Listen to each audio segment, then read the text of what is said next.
Story: The scandal between the goddesses of love Ishtar and Shukaletuda. It all started when Ishtar, the goddess of love and war, returned after a tiring day. The goddess then leaned her back against a tree trunk and fell asleep. While the goddess was sleeping, a guy named Shukaletuda passed by. "Who is this old man?" Shukaletuda is a lowly gardener, even pathetic to the point of caring for plants that will die. Whatever he touches will ruin them. In short, a complete failure. And guess what that pathetic guy did when he saw the most beautiful goddess in Mesopotamia sleeping under a tree, completely unguarded? He did what no mortal would dare do.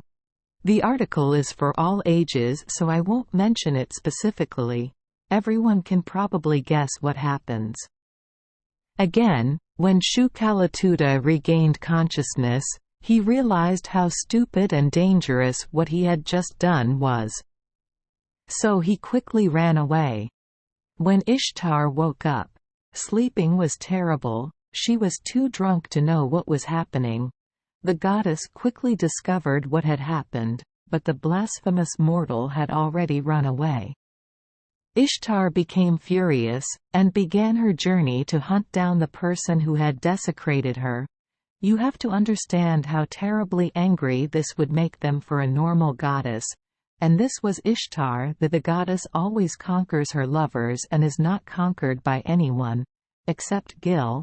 How much this makes Ishtar mad. Ishtar flew everywhere looking for the criminal's whereabouts. But because the goddess herself did not know who that guy was, or where he had gone, the search was completely hopeless.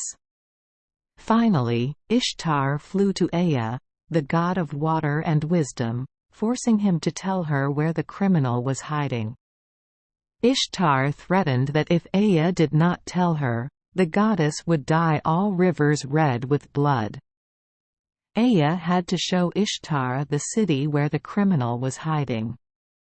When she arrived at the city, Ishtar demanded that the criminal come forward to pay the penalty.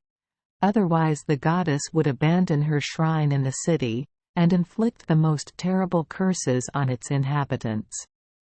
Shukaletuda is also a reasonable person, not wanting to involve the whole city because of him. So he knelt before Ishtar and asked for his life.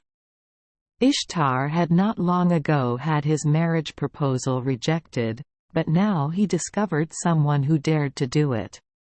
That happened to be a small fry. His anger multiplied, and he finished off Shukaletuda with one sword. Thank you for joining us for today's fairy tale. We hope these stories bring joy and meaning to your day. If you love our channel, please hit the subscribe button so you won't miss any exciting tales. Wishing you a good night and sweet dreams. See you in the next story.